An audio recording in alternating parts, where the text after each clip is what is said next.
পুলিশের দ্বারে যাওয়া যাবে না, কারণ তারা দিনে আসবে না। কিন্তু আমিও সেটাকে প্রত্যাখ্যান করেছি। পুলিশ আবার কি, পুলিশ কি আল্লাহ তাআলা সৃষ্টি করে নাই? অবশ্যই করছে। পুলিশ কি রিজিকের জন্য বের হয় নাই? পুলিশ কি লেবাস গায়ে দিয়েছে? পুলিশ কি একটা প্রতিষ্ঠানে যোগ দিয়েছে বলে কি সেটা তার অপরাধ হয়েছে? গোপনে কি কেউ গুনাহ করে না? প্রকাশ্যে সবাই ভালো জায়গায়, গোপনে কেউ কেউ অনিয়মে চলে না? বিভিন্ন দিকে বললাম যে প্রস্রাব কি কারোর সাথে নেই? প্রস্রাব তো সবার সাথে আছে। তাহলে সেটাকে আমি প্রত্যাখ্যান করে করে আমি আমার বিবেককে পবিত্র করে আমি কোরআনের দিকে এগিয়ে যাই। যার কারণে আমি রাস্তা না পাওয়া শুরু করে দিই আমার গাড়ি খাই। আপনার যদি বিশ্বাস না হয়, আমি ওই দলের নেই, তবে আমার হুজুর আছে। আমার বিশ্বাস না, কিন্তু আমার কথা যে আমার মাদ্রাসার হুজুর আছে। আপনার আমি কাউকে কষ্ট দিতে আপনি তো কোরআন ভালো পড়ছেন, আমরা তো ভালো পড়ি নাই। কোথাও কি আছে যে মানুষের তুমি এমনি মেরে ফেলো? কোথাও কি আছে মানুষের তুমি এমনি মেরে ফেলো? না, এভাবে তো মানা নেই। যুক্তি থাকা লাগবে। যুক্তি থাকা লাগবে না? আর মাফ করে দিলে আল্লাহ মাফ করে দিবে। তাই মাফ করে দিলে আল্লাহ মাফ করে মাফ দেবে। করে দিবে। আর অন্যায়ভাবে কাউকে হত্যা করা যায় না। যেমন ওই কথা থেকে এসেছে, কেউ যদি আমার নবীদেরকে অন্যায়ভাবে হত্যা করে তাদেরকে আমি ছাড় দেব, এটা আল্লাহ বলছে। সেইভাবে ইঙ্গিত করে এই কথাই বোঝা যায় যে মানবজাতির প্রতি বা সৃষ্টির প্রতি তাদের একটা পশু পাখি অন্যায়ভাবে তার গায়ে হাত তোলা যাবে বা প্রতর্ক কাটা যাবে না। ন্যায় থাকতে হবে। তাহলে এখন অন্যায় ন্যায় এরকম হলো, সে তোমার এই আঙ্গুল কেটেছে, তুমি এই আঙ্গুল কাটতে পারো না। তোমার আঙ্গুল এক ছেড়ে কেটে গেছে, তুমি তাকে এরকম আস্তে আস্তে কাটতে পারবে না। তোমার আঙ্গুল এইভাবে কেটেছে, তুমিও এইভাবে কাটতে পারো। তোমাকে হাত পাও বেড়ে আস্তে আস্তে কেটেছে, তুমি তাকে ঠিক করে কাটাবে। হাত পা বেড়ে মানে যত লোক আপনাকে ব্যথা দিয়েছে, ওইভাবে আপনাকে একটা ঘুষি দিয়েছে, ঘুষির মধ্যে যত লোক ব্যথা পাইছে ওজন ছিল, ঠিক ততটুকু ব্যথা। যদি বেশি দাও তাহলে কিন্তু তোমার বিচারটা শেষ হবে না। আল্লাহর কাছে বিচার দিতে হবে, জবাব দিতে হবে। তাহলে কী করতে হবে? আমি যদি মাফ করে দিই তাহলে আল্লাহ আমাকে মাফ করে দেবে। এটা একটা পলিটিক্স আল্লাহ তাআলা। তাহলে আপনি কি প্রতিদিন এখন সোয়াদ দিতে যান? হ্যাঁ, প্রতিদিন? প্রতিদিন করতে ভালো লাগে। বৃহস্পতিবারে আমাদের দৈনিক যেতে হয়। আর প্রতিদিন গেলে মনে করেন ভালো ভালো তথ্য পাই। তথ্য ব্রেন সম্পর্কে ওই জায়গায় তো অনেক তথ্য পাই। তথ্য বলতে এটাই যে মানসিক ব্যায়ামের রোগীদের মনে কীরকম অনুভূতি, কী কী কোথা থেকে আসে, কী হয়, কীভাবে বেড়ে যায়, ওইগুলো বোঝা যায়, যেটা ওষুধ বোঝাতে পারে না।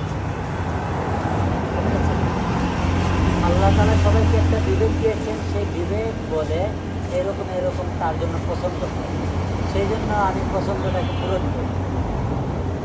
বাড়ি কোথায় আপনার? সিলেট সিলেট কোথায়? মৌলভীবাজার। মৌলভীবাজার। বাড়িতে কে কে আছেন? 3 ভাই আছে। আপনার 3 ভাই? আপনার বড়? আমার বড় 2 জন, আর ছোট একজন? ছোট একজন, 2 জন, আপনি সহ 4 জন? 4 জন। আমরা 7 ভাই, 1 বোন। 7 ভাই? 1 বোন। আপনার কোন টিভিতে জানি ভাই? আমাদের পত্রিকা, ওই আমাদের মাতৃভূমি। পত্রিকা কোথায় সেটা অফিস? এই পিছনে। আচ্ছা, এত খবর আপনার কীভাবে আন? হ্যাঁ, এত খবরটা এক জায়গায় করেন কীভাবে? আপনি আমার কথা বুঝতেছেন কিনা আমি জানি না। আমাদের দেশটা হচ্ছে সবাই হুজুগে পাগল। হুজুগে পাগল। অফিসের নাম্বার এই সারদা দেন। এই শব্দ শুনেন নাই? হুজুগে পাগল মানে কিছু না বুঝে দৌড়ায়। আমাদের দেশের লোক কিছু না বুঝে দৌড়ায়, এটাকে বলে হুজুগে পাগল। বোঝেন এটা? সিলেটে চলে এই ভাষা? হ্যাঁ, বুঝতে পেরেছি তো। হুজুগে পাগল। আরেকটু বেঁকে বললে বুঝতে। বিষয় হচ্ছে, ধরেন আপনার মাদ্রাসায় 200 ছাত্র আছে। এখন হুজুর বলছে ওইখানে পিড়াইতে হইব, এই 200 ছাত্র যে পিটান শুরু করে দিছে, বুঝেন নাই? হুজুরে বলছে পিটাইতেছি, আপনি নিজেও জানেন না যে কালে কিলিকা পিটাইতেছেন, কি জন্য পিটাইতেছেন। আপনার হুজুর বলছে, এখানে আপনার হুজুরের ফায়দা থাকতে পারে, সেটা টাকার ফায়দা হোক, দলীয় ফায়দা হোক, সে কাদের ইউজ করতেছে। এই যে 200 ছাত্র 200-300 ছাত্র যারা বোঝে না কিছু, যারা আল্লাহর কালাম পড়তে আসছে, যারা কোরআন শরীফে ভালো আলেম হবে, তাদেরকে কে ইউজ করতেছে?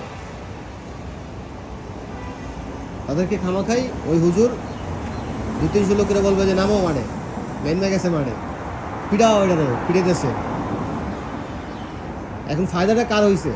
আল্লাহর। ওই দিক ফলাফল এগুলো বিবেচনা করে আপনারা উড়াইয়া সাপ্লাই করেন, তাই না? না, ফায়দাটা কার হয়েছে?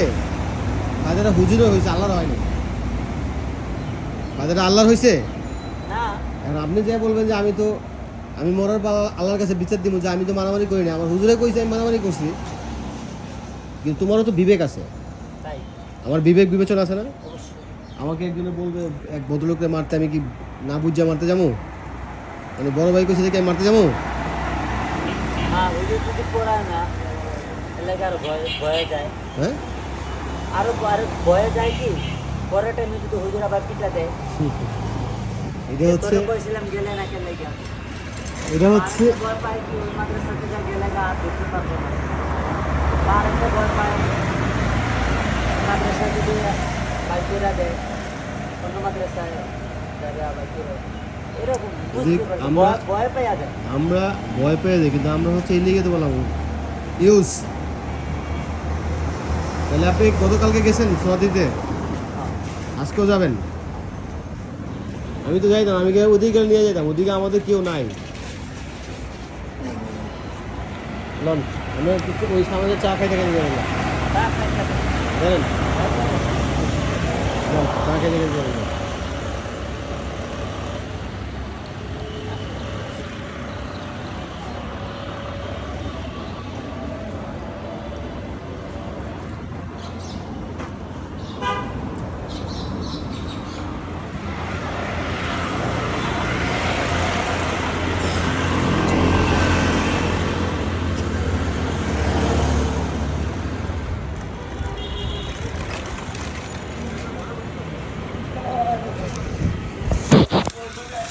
ভাই, আসসালামু আলাইকুম।